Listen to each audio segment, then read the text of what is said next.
All welcome to Ekam IAS academy. ఇవాళ మన article వచ్చేసి tackling regional economic imbalances in India. Actually there is a body called EAC which is Economic Advisory Council to the Prime Minister. ఈ body ఒక రిపోర్ట్ని release చేశారు. ఆ రిపోర్ట్లో మన ఇండియన్ స్టేట్స్ ఎకానమీ పరంగా, మనీ పరంగా ఆర్ అవుట్పుట్ డెవలప్మెంట్ పరంగా ఎలా పర్ఫామ్ చేస్తున్నారు అనేది కంపేర్ చేశారు. దాంట్లోని కీ హైలైట్స్ మనం ఇందులో డిస్కస్ చేస్తాము. ఫస్ట్ అబ్జర్వేషన్ వాళ్ళు చేసింది ఏంటంటే వెస్టర్న్ అండ్ సదర్న్ స్టేట్స్. వెస్ట్లో అంటే మహారాష్ట్ర, ఇక్కడ గుజరాత్, కర్ణాటక, ఇవితో పాటు ద అదర్ సదర్న్ స్టేట్స్ ఏవైతే ఉన్నాయో అవి చాలా బాగా పర్ఫామ్ చేస్తున్నారు. వాళ్ళకి అక్కడ ఇండస్ట్రియల్ కారిడార్స్ ఉన్నాయి, పోర్ట్స్ ఉన్నాయి, ఐటీ ఉంది, జీనోమ్ వ్యాలీ ఉంది. వీటి వల్ల ఎక్సలెంట్గా పర్ఫామ్ చేస్తున్నారు. వేరాజ్ కొన్ని eastern states and northern states సరిగా పర్ఫామ్ చేయట్లేదు. అది ఒక అబ్జర్వేషన్. రెండోది ఈ డీప్ రూటెడ్ ఎకనామిక్ డిస్పారిటీస్. చూడండి, ఈ రిపోర్ట్ అనేది ఎప్పటి నుంచి కంపేర్ చేస్తున్నారు అని అంటే 1960s to 61 అప్పుడు మొదలుపెట్టి ఇప్పుడు 2024 ఇప్పటి వరకు ఈ లాస్ట్ డీకేడ్స్లో స్టేట్స్ ఎట్లా పర్ఫామ్ చేసినాయి అని. సో ఫస్ట్ నుంచి చూస్తే డీప్ రూటెడ్గా గ్రాస్ రూట్ లెవెల్లో కొన్ని రీజన్స్ ఉన్నాయన్నమాట.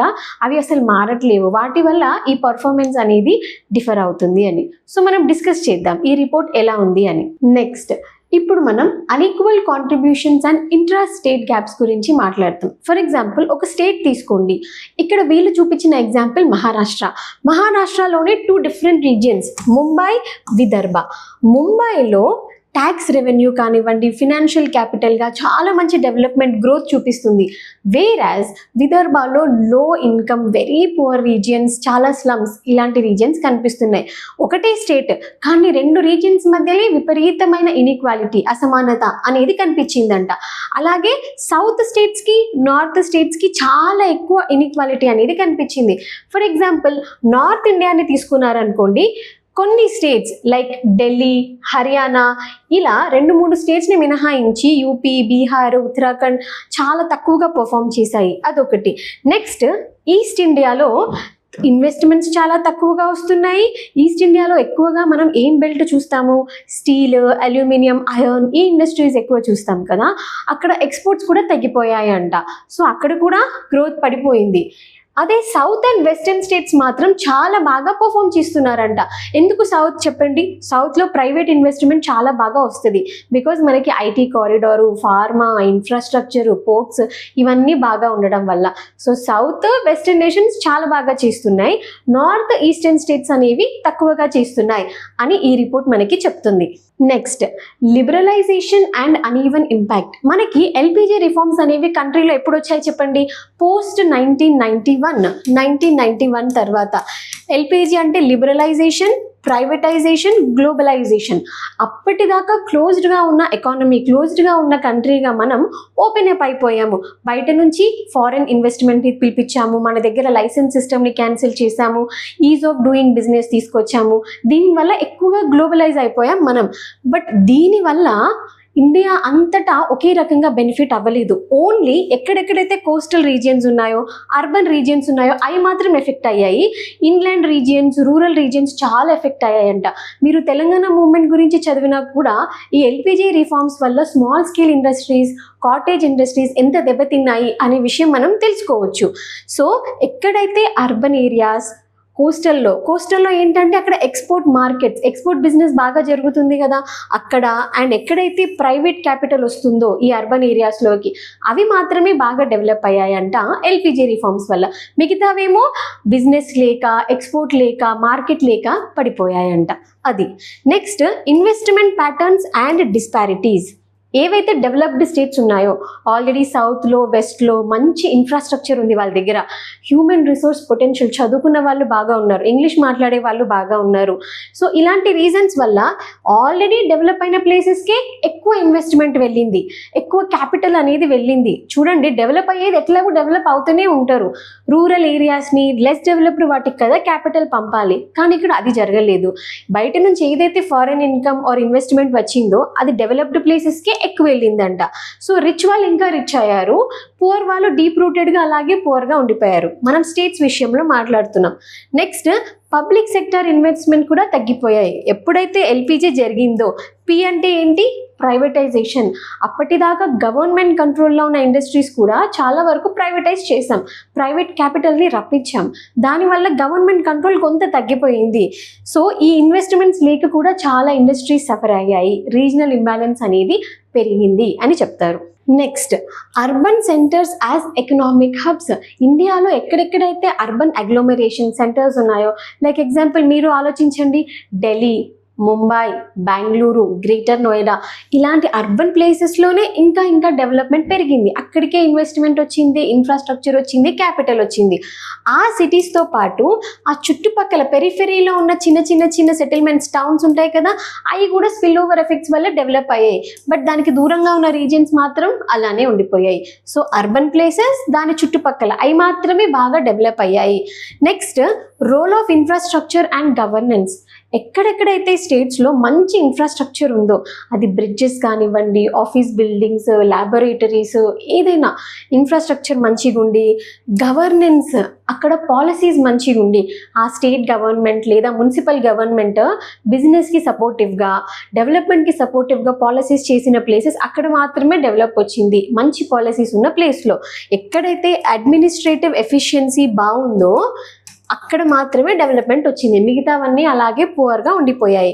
Next, policy tilt and crony capitalism.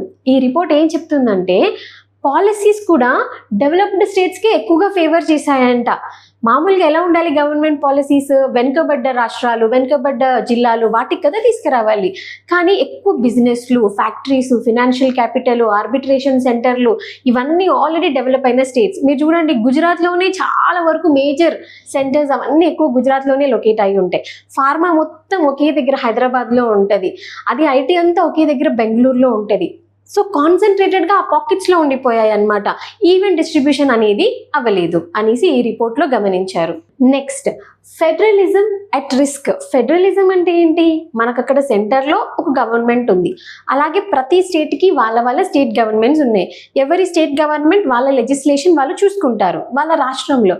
అయితే కొన్ని బాగా పర్ఫామ్ చేసే స్టేట్స్ ఏం చెప్తున్నాయంటే, మేము జీడిపికి, గ్రాస్ డొమెస్టిక్ ప్రొడక్ట్కి చాలా కాంట్రిబ్యూట్ చేస్తున్నాం, మా నుంచి చాలా రెవెన్యూ వస్తుంది మీకు. అలాంటప్పుడు ఏవైతే ప్రాఫిట్స్ ఉన్నాయో, ఏవైతే రిటర్న్స్ ఉన్నాయో అవి మాకు ఎక్కువ రావాలి కదా, మేము ఎంత కాంట్రిబ్యూట్ చేస్తే మాకంత రిటర్న్స్ రావాలి. బట్ మీరేం చేస్తున్నారు, మొత్తం మేమిచ్చే డబ్బులు అన్నీ ఎక్కువగా తీసుకొని ఇండియాలోని స్టేట్స్ అందరికీ ఈక్వల్గా డిస్ట్రిబ్యూట్ చేస్తున్నారు అని చెప్పేసి అలాంటి ఒక కంప్లైంట్ వస్తుంది కొన్ని స్టేట్స్ నుంచి, డెవలప్డ్ స్టేట్స్ నుంచి. ఇప్పుడు చూడండి, ఇట్స్ సింపుల్ లాజిక్, నేను బాగా కష్టపడ్డాను, సో నాకు బాగా రిటర్న్స్ రావాలి అనేది వాదన. సో దీనివల్ల స్టేట్స్కి మధ్యలో డిఫరెన్స్, సెంటర్ స్టేట్కి మధ్యలో రిలేషన్స్ దెబ్బతినడం, కంప్లీట్గా ఫెడరలిజం అనేది రిస్క్లో పడిపోయింది అంట రిపోర్ట్ చెప్తుంది. నెక్స్ట్, ఈ ఎకనామిక్ డిస్పారిటీస్ని తగ్గించాలంటే, బ్రిడ్జ్ చేయాలంటే ఏం చేయాలి? ఫస్ట్ గవర్నెన్స్ని బాగా స్ట్రెంగ్థెన్ చేయాలి, అడ్మినిస్ట్రేటివ్ ఎఫిషియన్సీని బాగా పెంచాలి, పాలసీస్ మంచిగా తీసుకురావాలి, అక్కడ స్టేట్ గవర్నమెంట్, మున్సిపాలిటీస్, పంచాయత్స్ వీటిని బాగా స్ట్రాంగ్గా చేయాలి. నెక్స్ట్, సోషల్ ఇన్ఫ్రాస్ట్రక్చర్ మీద స్పెండ్ చేయాలి. సోషల్ ఇన్ఫ్రాస్ట్రక్చర్ అంటే ఏంటో చెప్పండి? హాస్పిటల్స్, స్కూల్స్, ఎడ్యుకేషన్, హెల్త్, ఇలాంటి వాటిల్లో అన్నమాట. అదర్ సోషల్ ఐటమ్స్ ఏవైతే ఉన్నాయో సొసైటీకి సంబంధించినవి, వాటిలో బాగా ఇన్వెస్ట్ చేస్తే ఏమవుతుంది, మంచి హ్యూమన్ రిసోర్స్ బయటకు వస్తుంది, ఎక్కువ పొటెన్షియల్ ఉన్నవాళ్ళు, డెమోగ్రఫిక్ డివిడెంట్ అనేది పెరుగుతుంది, అది అల్టిమేట్గా ఎకనామీకి ఉపయోగపడుతుంది కదా వాళ్ళు పనిచేస్తే. సో వీటి మీద బాగా ఇన్వెస్ట్ చేయాలి అనేసి ఈ రిపోర్ట్ చెప్తుంది. Unorganised sector and boosting local demand. మన ఇండియాలో more than 60% of the work force అనేది అన్ఆర్గనైజ్డ్ సెక్టార్లో, ఇన్ఫార్మల్ సెక్టార్లో ఉన్నారు. అంటే ఎలాంటివి, బుట్టలు తయారు చేయడం, పచ్చళ్ళు తయారు చేయడం, బ్యాగులు కుట్టేయడము, డ్వాక్రా సంఘాలు, సెల్ఫ్ హెల్ప్ గ్రూప్స్, కోఆపరేటివ్స్, ఇట్లాంటి వాటిలో ఎక్కువ ఉన్నారు కదా. సో మరి అక్కడ ఎక్కువ వర్క్ ఫోర్స్ ఉన్నప్పుడు వాళ్ళకి ఇన్వెస్ట్మెంట్స్ వచ్చేటట్టు, వాళ్ళ నుంచి ఆర్డర్స్ తీసుకునేటట్టు అలా చేయాలి. అలా చేసి మనం లోకల్ డిమాండ్ని బూస్ట్ చేయాలి బాగా. ఇప్పుడు ఒక పెద్ద మెక్డీకి, కేఎఫ్సి వాళ్ళు ఇలాంటి పెద్ద పెద్ద ఫుడ్ రీటైల్ స్టోర్స్ ఇలాంటివి ఉంటాయి కదా, వాళ్ళు మేజర్ కంపెనీస్ నుంచి కాకుండా కొంచెం గ్రాస్ రూట్కి వచ్చి కొన్ని కోఆపరేటివ్స్ ఉంటాయి, కొన్ని సెల్ఫ్ హెల్ప్ గ్రూప్స్ ఉంటాయి, వాళ్ళ దగ్గర నుంచి ఆర్డర్స్ తీసుకోవచ్చు. అక్కడ ఉన్న లోకల్ డిమాండ్ని బాగా మనం రీఇటరేట్ చేయొచ్చు. దానివల్ల చిన్న చిన్న పాకెట్స్ ఆఫ్ విలేజెస్ కూడా డెవలప్ అవుతూ ఉంటాయి. ఫైనల్గా అదంతా కలిపి స్టేట్ కూడా డెవలప్ అవుతుంది అనమాట. సో ఇన్ఫార్మల్ సెక్టర్ అనేది వదిలేయకూడదు, వాళ్ళని కొంచెం జాగ్రత్తగా మనం మంచి పాలసీస్తో డెవలప్ చేయాలి అనేసి. ఆర్గనైజ్లో ఎట్లాగో మొత్తం ఒక proper organisation structure, salaries, pensions ఇవన్నీ ఉంటాయి కదా. సో అన్ఆర్గనైజ్డ్ వాళ్ళని మనం ఫోకస్ చేయాలి. ఇప్పుడు నెక్స్ట్ మన ఎకనామిక్ ఫోకస్ అనేది చాలా బ్రాడ్గా ఉండాలి. అంటే ఎప్పుడైనా సరే ఇప్పుడున్న పాలసీ ఎట్లుంది, పాలసీ షిఫ్ట్ డెవలప్డ్ స్టేట్స్ వైపు చూస్తున్నారు, అర్బన్ సెంటర్స్ వైపు చూస్తున్నారు. అలా కాకుండా మనం బాటమ్ అప్ అప్రోచ్ చేయాలి. లోకల్ ఫార్మర్స్ దగ్గరికి, లోకల్ ట్రేడర్స్, ఇన్ఫార్మల్ సెక్టర్ వాళ్ళని ఇంటిగ్రేట్ చేసుకోవడం గురించి మాట్లాడాలన్నమాట. ఎప్పుడైతే వీళ్ళందరూ ప్లాట్ఫామ్లోకి వస్తారో ప్రతి ఒక్కరు లేబర్ ఫోర్స్లోకి వస్తారు, ప్రతి ఒక్కరు పనిచేస్తారు, గూడ్స్ అండ్ సర్వీసెస్ ప్రొవైడ్ చేస్తారు. అది అల్టిమేట్లీ ఇండియాకి ఎకానమీకే హెల్ప్ అవుతుంది అనమాట. So top to bottom approach కాదు, బాటమ్ అప్ అప్రోచ్ అనేది తీసుకురావాలి. మన పాలసీ అనేది బ్రాడ్గా చేయాలి అనేసి రిపోర్ట్ చెప్తున్నారు. Next balanced growth for national unity. ఇక్కడ మీకు ఒక ఎగ్జాంపుల్ చెప్తా చూడండి. 1960s అప్పటి వరకు మనం ధాన్యం, రైస్, వీట్ ఇది కూడా బయట కంట్రీస్ నుంచి ఇంపోర్ట్ చేసుకునే వాళ్ళం. అందుకని 1960s మనం ఏం తీసుకొచ్చాము, గ్రీన్ రెవల్యూషన్ తీసుకొచ్చాము. కరెక్ట్. గ్రీన్ రెవల్యూషన్ అంటే మంచి హైబ్రిడ్ సీడ్స్తో, ప్రాపర్ ఇరిగేషన్తో కొన్ని ప్లేసెస్లో అగ్రికల్చర్ని బాగా పండించారు. కానీ ప్రాబ్లం ఎక్కడ వచ్చింది, అది ఎక్కువగా ఉత్తరప్రదేశ్, పంజాబ్, కొన్ని ప్లేసెస్ ఆఫ్ ఈస్ట్ ఇక్కడ మాత్రమే ఈ గ్రీన్ రెవల్యూషన్ బాగా వర్కౌట్ అయిందనమాట. మిగతా ప్లేసెస్లో ఎక్కడ ఇది చేయలేదు. దానివల్ల ఆ కొన్ని రీజియన్స్లో మాత్రమే అగ్రికల్చర్లీ సర్ప్లస్ ఫార్మర్స్ వచ్చేసారు, మిగతా దగ్గర ఫార్మర్ సూసైడ్ జరుగుతున్నాయి.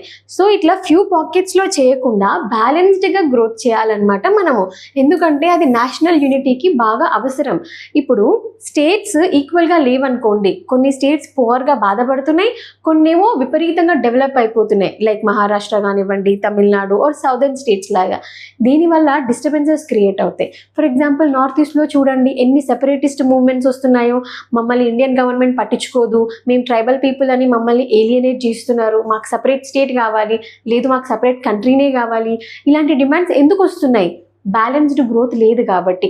అన్ని స్టేట్స్ సమానంగా ఉంటే ఆ ఫీలింగ్ రాదు.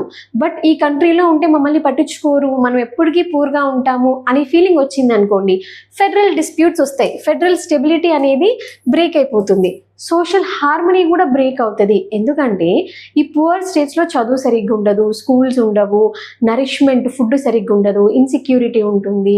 దీనివల్ల ఏమవుతుంది, ఆ సోషల్ హార్మనీ అనేది, సోషల్ పీస్ అనేది బ్రేక్ అవుతుంది. సో ఈ అన్నిటిని కరెక్ట్ చేసే బాధ్యత ఎవరిది, డెఫినెట్లీ గవర్నమెంట్దే, స్టేట్కి సంబంధించిన బాధ్యత అది. కాబట్టి ఫైనల్గా మనం ఎలా కన్క్లూడ్ చేయాలంటే, మనము డెవలప్డ్ స్టేట్స్కి రివార్డ్స్ ఇస్తూనే, ఎందుకంటే వాళ్ళు చాలా టెక్నాలజికలీ సౌండ్గా అయ్యి ఇన్నోవేటివ్గా బాగా పనిచేస్తున్నారు, కరెక్టే. కాకపోతే వీక్ స్టేట్స్ని కూడా మనం వదిలేయలేము. ఎందుకంటే ప్రతి రాష్ట్రానికి అన్నే వనరులు లేవు, అన్నే రిసోర్సెస్ లేవు. కొన్నిటికేమో మంచి మినరల్స్ ఉన్నాయి. ఈస్ట్ ఇండియాలో మంచి అయాన్, స్టీల్ ఇలాంటి మినరల్స్ ఉన్నాయి. కర్ణాటకలో అయాన్ ఉంది, కొన్ని దగ్గర గోల్డ్ మైన్స్ ఉన్నాయి, కొన్ని దగ్గర టెక్స్టైల్స్ బాగుంటాయి, కొన్ని దగ్గర ఫార్మా బాగుంది, కొన్ని దగ్గర ఫారెస్ట్ బాగుంది, ఒక దగ్గర డెజర్ట్ బాగుంది. ఇట్లా ఒక్కొక్క స్టేట్కి ఒక్కొక్క వెరైటీ ఉంది, అన్నీ సమానంగా లేవు. అలాంటప్పుడు అందరినీ సమానంగా ఎట్లా చూస్తాము? సో వీక్ స్టేట్స్ని ఈ గవర్నమెంట్ అనేది స్పెషల్ ఫోకస్ ఇస్తూ వాళ్ళకి కావాల్సిన క్రెడిట్ కానివ్వండి, ఇన్సెంటివ్స్, సబ్సిడీస్ అవి ప్రొవైడ్ చేస్తూనే డెవలప్డ్ స్టేట్స్కి తగిన రివార్డ్స్ ఇస్తూ ఒక బ్యాలెన్స్డ్ గ్రోత్ అనేది తీసుకురావాలి. అప్పుడే మన ఫెడరల్ స్టెబిలిటీ ఉంటుంది, నేషనల్ ఇంటిగ్రిటీ మెయింటైన్ అవుతుంది, యూనిటీ ఇన్ డైవర్సిటీ అనేది కంపెన్సేట్ అవుతుంది. Thank you.